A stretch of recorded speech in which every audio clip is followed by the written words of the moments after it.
Assalamualaikum warahmatullahi wabarakatuh. Selamat siang, salam sejahtera untuk kita semua. Perkenalkan, nama saya Desmi Werita SEMSI. Saya berasal dari Akademi Akuntansi Indonesia Padang. Saya S1 saya jurusan akuntansi, S2 juga dengan jurusan akuntansi keuangan. Mata kuliah yang saya ajarkan yaitu berhubungan dengan jurusan saya. Salah satunya adalah akuntansi keuangan menengah 1. Akuntansi keuangan menengah 1 ini saya ajarkan kepada mahasiswa yang udah semester 3. Kemudian terdiri dari 3 SKS. Nah, deskripsi mata kuliah akuntansi keuangan 1 yaitu memberikan dasar pemahaman kepada mahasiswa tentang pencatatan akuntansi keuangan secara umum dan benar. Kemudian capaian pembelajaran di sini diharapkan mahasiswa dapat menguasai konsep teoritis yaitu akuntansi dan pelaporan keuangan, kemudian akuntansi manajemen dan pengendalian. Di dalam perkuliahan saya memakai delivery, interaction, kemudian assessment. Strategi saya dalam menyampaikan perkuliahan, pertama saya memakai textbook. Yaitu selain textbook saya juga akan membahas mengenai kasus-kasus, mengenai case study. Kemudian saya akan melakukan interaksi. Interaksi saya akan berusaha melakukan memotivasi mahasiswa supaya mereka aktif dalam bertanya maupun aktif dalam menjawab pertanyaan. Di dalam perkuliahan biasanya saya pas terakhir perkuliahan, materi yang akan saya ajarkan dalam mata kuliah ini pertama yaitu mengenai standar akuntansi, yang kedua mengenai laporan keuangan, yang ketiga mengenai kas, yang keempat mengenai piutang, yang kelima mengenai persediaan. Saya memberikan yaitu kuis. Jadi apa yang saya sampaikan dalam perkuliahan kemudian saya kasih asesmen kepada mahasiswa untuk menjawab pertanyaan-pertanyaan itu berupa kuis. Kemudian di dalam interaksi tadi saya juga menggunakan selain memakai Google Classroom, saya memakai grup WA sehingga setiap waktu dalam 24 jam 7 hari kami bisa berdiskusi mengenai isu-isu terbaru atau mengenai materi dalam perkuliahan kita. Nah, dalam penilaian, bobot penilaian UTS saya berikan 30%, UAS saya berikan 30%, kemudian kuis saya berikan 15%, tugas 15%, kemudian kehadiran 10%. Ini adalah udah kesepakatan bersama antara saya dan mahasiswa waktu kontrak kuliah. Nah, selanjutnya saya akan menayangkan cuplikan perkuliahan dalam Classroom. Wabarakatuh. Selamat pagi, salam sejahtera untuk kita semua. Nah, mudah-mudahan sampai saat ini, sampai besok-besoknya juga, kita masih diberi kesehatan oleh Allah Subhanahu wa Ta'ala. Nah, sebelum kita kuliah, mari kita berdoa menurut kepercayaan kita masing-masing. Nah, berdoa dimulai.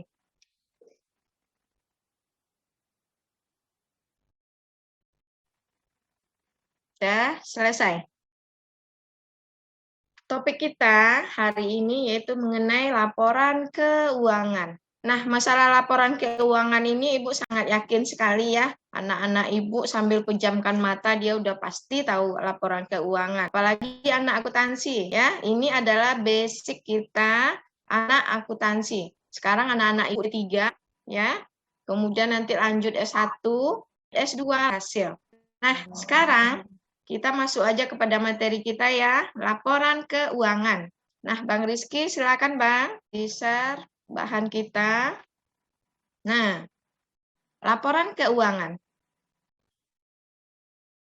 Yang terbayang di pikiran anak-anak Ibu, laporan keuangan ini seperti apa? Nah, siapa yang bisa menjawab apa itu laporan keuangan? Suatu transaksi pada tertentu pada satu tahun. Ini si Ridwan ya? Oke. Nah, yang lain, siapa yang bisa menjawab apa itu laporan keuangan? Mega, izin jawab, Bu. Iya, silakan Mega. laporan keuangan yaitu catatan informasi keuangan dari suatu perusahaan, baik itu perusahaan jasa, dagang, ataupun manufaktur atau industri pada suatu periode akuntansi. Di mana udah bisa situ aja, Bu. Oke, jawabannya bagus, Ridwan. Siapa lagi yang lain? Ya, Ridwan. Siapa lagi yang bisa menjawab? Apa itu laporan keuangan? Rido, Bu. Yulia, Bu. Nah, silakan Yulia. Laporan adalah catatan informasi keuangan dari suatu perusahaan pada suatu periode akuntansi. Laporan yang memberikan rincian informasi keuangan perusahaan termasuk aset, kewajiban, ekuitas, pendapatan, dan beban, kontribusi, pemegang saham, arus kas, dan informasi terkait lainnya selama periode waktu tertentu. Oke, Putri, jawabannya betul juga. Yang lain siapa lagi? Ibu kasih kesempatan untuk 2 orang lagi. Andri, Bu. Andri, silakan. Laporan keuangan adalah catatan informasi keuangan suatu perusahaan pada suatu periode akuntansi yang dapat digunakan untuk menggambarkan kinerja perusahaan tersebut. Oke, jawabannya betul juga. Yang lain, satu lagi. Apa itu laporan keuangan? Rido, Bu. Nah, Rido silakan. Laporan keuangan merupakan laporan mengenai posisi, kemampuan, dan kinerja keuangan perusahaan, serta informasi lainnya yang diperlukan oleh pemakai informasi akuntansi.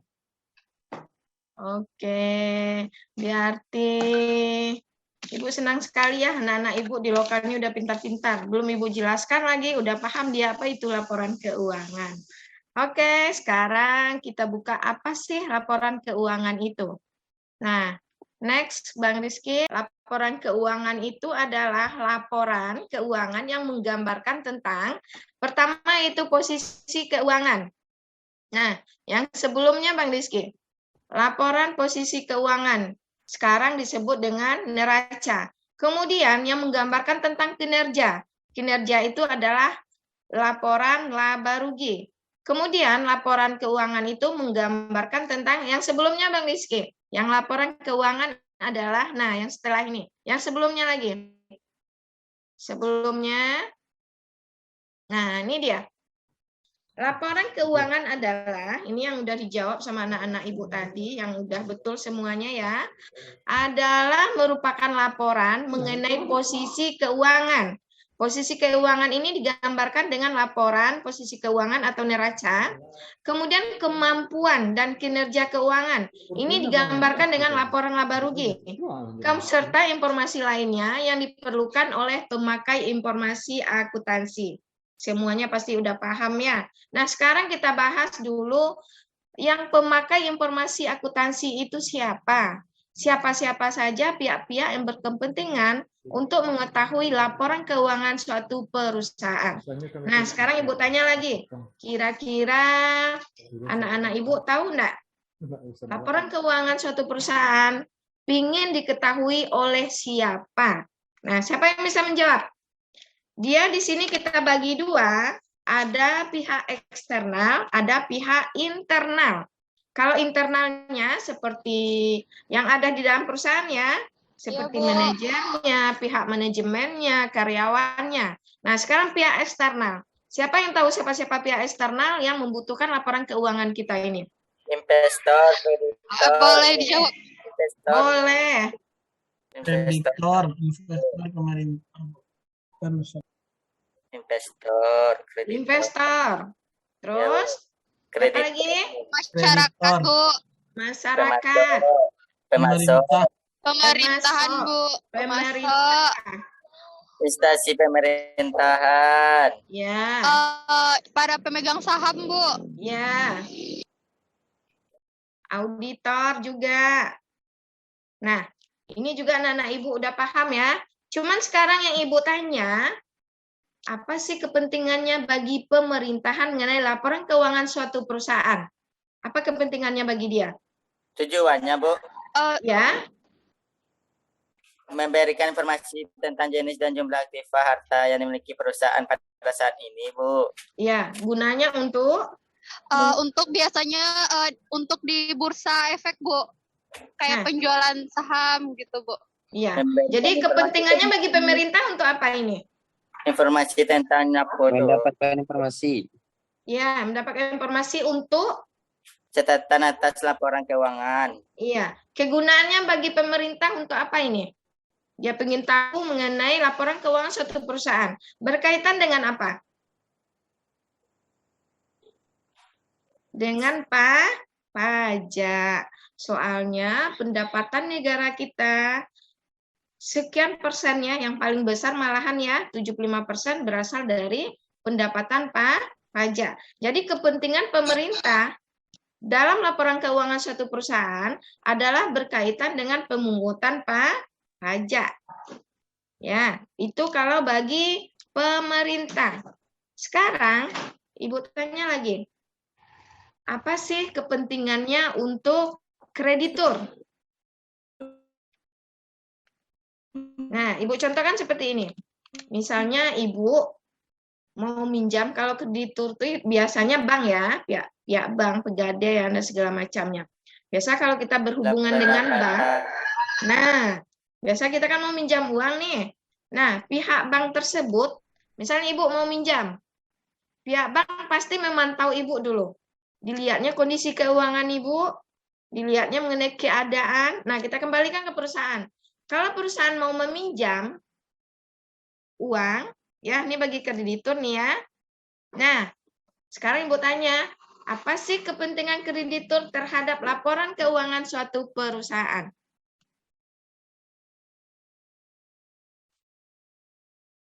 Nah, Ibu bisa menjawab? Seperti yang Ibu contohkan tadi, Ibu mau meminjam uang, pihak bank dia ingin tahu semuanya mengenai Ibu. Penghasilan Ibu berapa, keadaan Ibu, kekayaan Ibu. Nah, itu gunanya untuk apa bagi pihak bank?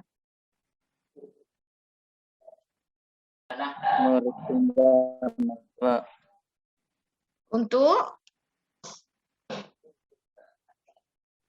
Nah, langsung ambil. Kemudian di lokal, nampak di atas meja uang 100 5 buah, diambil atau gimana? Tanya dulu, Bu. Nah, berarti tidak ada orang yang tidak suka dengan uang. Ibu juga kayak gitu, ya kan? Ya, Bu. Orang mau mati-matian demi mencari uang. Uang orang lain aja masih suka orang, ya kan? Apalagi uang ketemu di jalan, ya. Ya, Bu. Nah, tapi uang tidak menghalalkan semua untuk mendapatkan uang tidak menghalalkan semua cara. Kita harus jujur. Apalagi besok mau jadi auditor, jadilah auditor yang jujur. Menjadi akuntan, jadilah akuntan yang jujur. Kemudian, kas dapat mengidentifikasi kemampuan perusahaan dalam menjalankan bisnis. Sudah jelas, karena ada uang bisa melakukan segalanya, ya. Nah, kemudian lanjut. Jadi kas tadi sama dengan uang ya. Nah, kemudian lanjut, Mbak Rizky. Jadi kesimpulannya, arus kas bermanfaat untuk menilai kemampuan perusahaan dalam menjalankan bisnis. Nah, lanjut. Nah, petunjuk pembuatan laporan arus kas. Di laporan arus kas ada 3 aktivitas. Aktivitas operasional, ya, menyajikan informasi mengenai kas masuk dan kas keluar untuk kegiatan bisnis suatu perusahaan. Kemudian aktivitas pendanaan, menyajikan informasi mengenai kas masuk dan kas keluar kepada pemerolehan dan penggunaan dana. Yang ketiga adalah aktivitas investasi, menyajikan informasi aliran masuk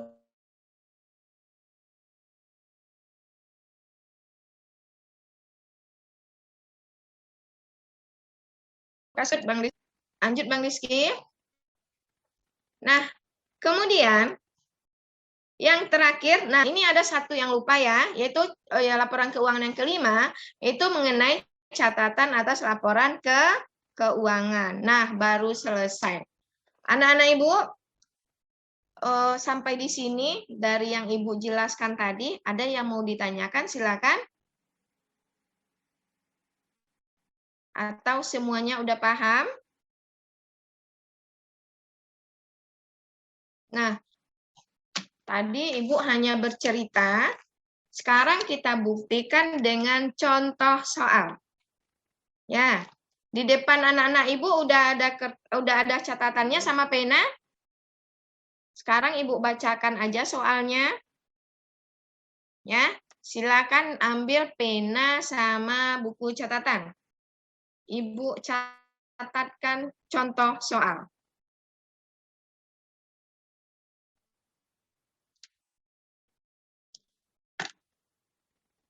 Ibu tunggu 1 menit ya.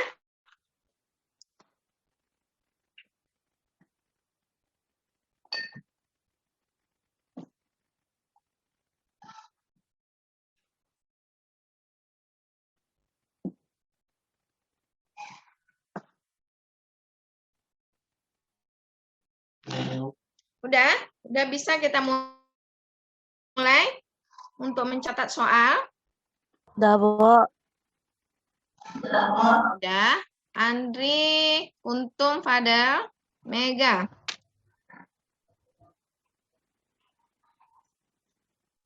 Dah. Pada tanggal 31 Desember 2020,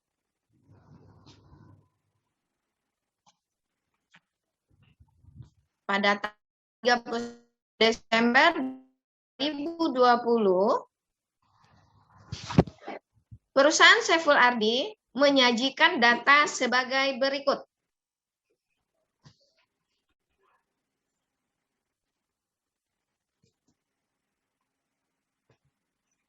Pertama, kas sebesar 1.218.000. Bisa membuat angkanya 121803.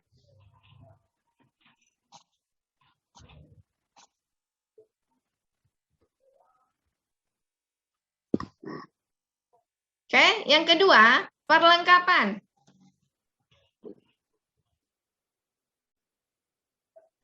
Sebesar 475.000. Bisa bikin angkanya?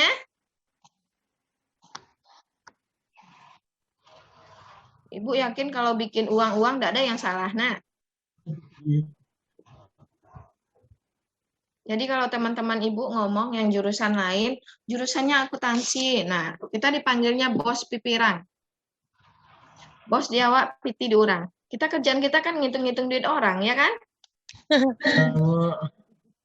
Yakinlah anak-anak Ibu jurusan akuntansi yang bagus, ya. Tidak pun nanti bekerja, paling tidak bagi kita ibu-ibu, bagi cewek-cewek ya, berguna nanti dalam perhitungan uang di dalam rumah tangga. Anak akuntansi ini paling bisa ibu-ibu yang cewek-ceweknya dalam memanage keuangan. Jadi bagi yang cowok-cowok besok kalau mencari istri, cari anak akuntansi, boleh dia bisa memanage keuangan. Nggak ada dia berfoya-foya. Ya, anak-anak ibu seperti itu di sini. Tapi bukan berarti pelit ya. Nah, soal nomor berapa lagi?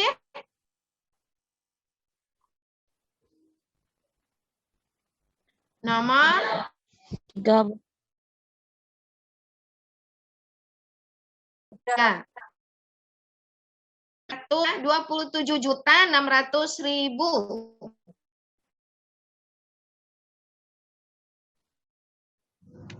Peralatan 27.600.000 rupiah. Yang keempat, akumulasi penyusutan peralatan sebesar 2.410.000. Berapa deh, Bu? 2.410.000.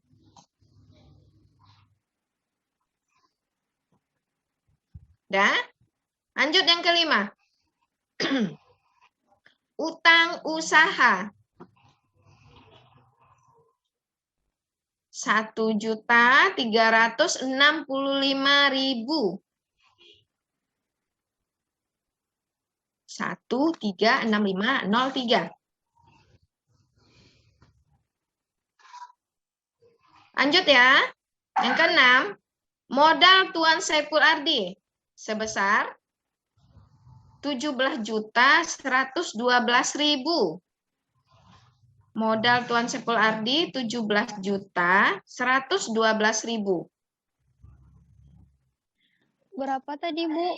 17.112.000. Kemudian prive sebesar 7, Bu.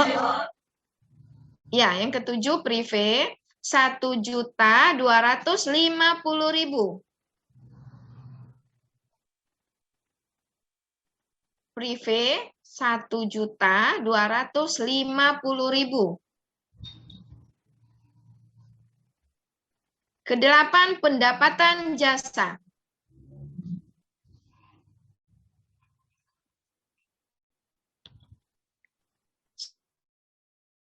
sebesar 24.915.000.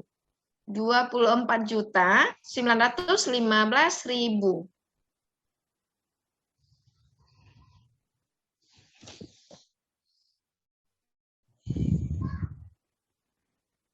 Sembilan,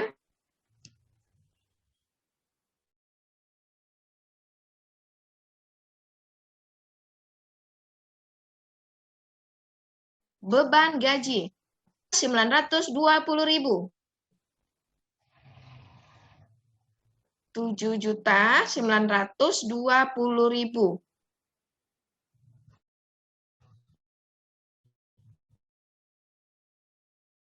Beban sewa. Selanjutnya, nomor 10 beban sewa ya. 1.820.000.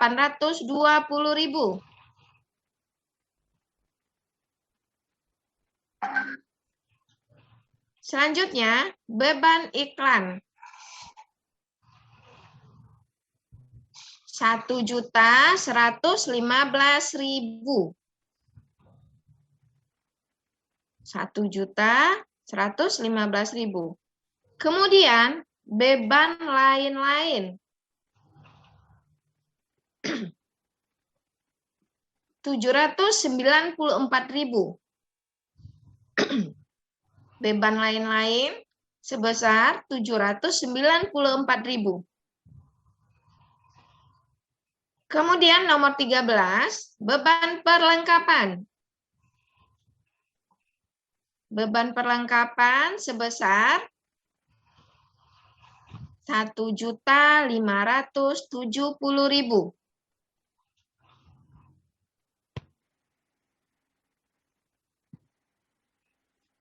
Kemudian yang berikutnya, beban asuransi sebesar 315.000.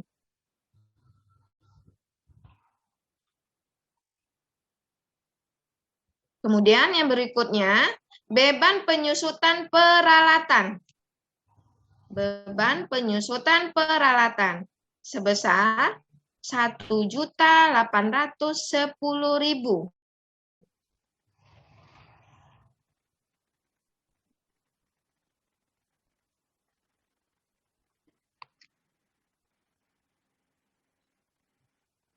Kemudian terakhir, utang gaji sebesar 85.000.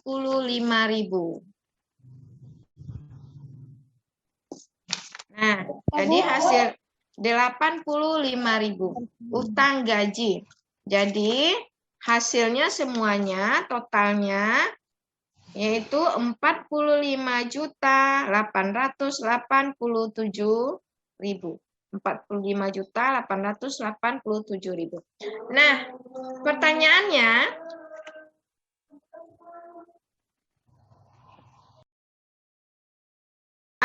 laporan perubahan modal. Yang ketiga, laporan posisi keuangan. Silakan dikerjakan dulu. Bikin laporan laba rugi, bikin laporan perubahan modal, kemudian bikin laporan posisi keuangan.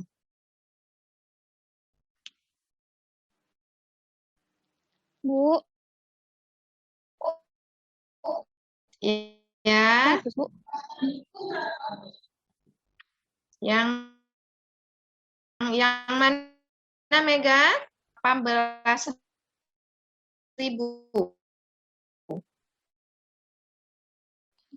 1.218.000. Ya. Nah, sekarang kita masuk kepada pendapatan satu, semua biaya-biaya. Ya, pendapatan dan semua biaya-biaya. Berarti di sini pendapatan. Nah, kita bahas dulu mengenai laporan laba rugi. Berapa? 24.915.000. Nah, langsung bikin.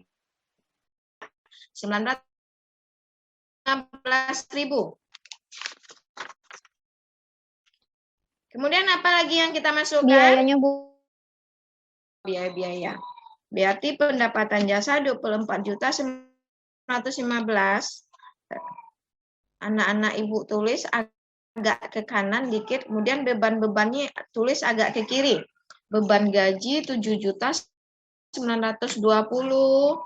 Beban sewa 1.820. Beban iklan 1.015.000. Beban lain-lain 794.000. Kemudian beban perlengkapan 1.15.000. Kemudian beban penyusutan peralatan 1 juta nih. Berapa dapatnya? Kemudian nanti baru dihitung selisihnya dengan pendapatan jasa 24 juta. Udah dapat hasilnya. Laporan perubahan modal ini apa-apa yang kita masukkan pertama kalinya adalah Modal awalnya, Bu. Modal awal sebesar 17.112.000. kemudian apa yang mengurangi modal awal? Itu prive, Bu. Nah, Prive, Bu. prive ya. Iya, Bu. Oke. Jangan ya, ini Bu. kalau perusahaannya adalah perusahaan tunggal. Yang Ibu jelaskan tadi adalah perusahaan yang kayak dividen, laba ditahan, itu adalah perusahaan yang terdiri dari yang dipunyai oleh beberapa orang atau pemilik saham.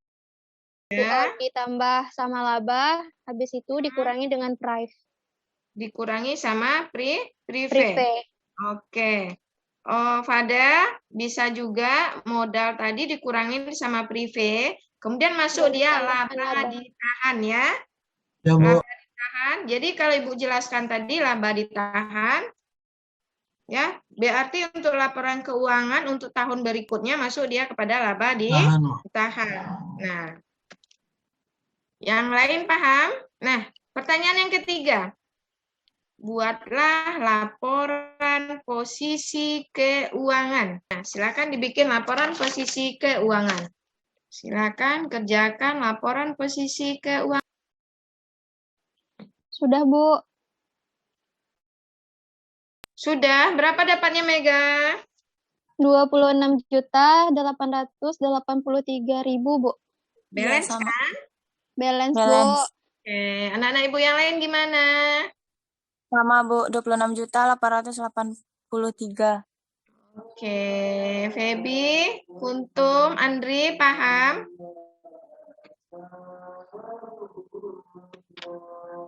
Berarti yang dibikin dalam laporan posisi keuangan tadi. Nah, coba Mega baca-bacakan. Tolong dibacakan yang laporan posisi keuangan. Aktifanya apa-apa aja yang dimasukkan. Aktifanya yaitu kas sebesar 1.218.000, perlengkapannya 475.000, peralatannya 27.600.000 rupiah. Itu tuh dijumlahin, habis itu dikurangi dengan akumulasi penyusutan peralatan sebesar 2.410.000. Total hasil bagi untuk aktifannya yaitu dapatnya 26.883.000. Yang untuk pasifannya yang pertama utang, yang utangnya tuh utang usaha sebesar 1.365.000 ditambah dengan utang gaji sebesar 85.000, totalnya yaitu 1.000.000.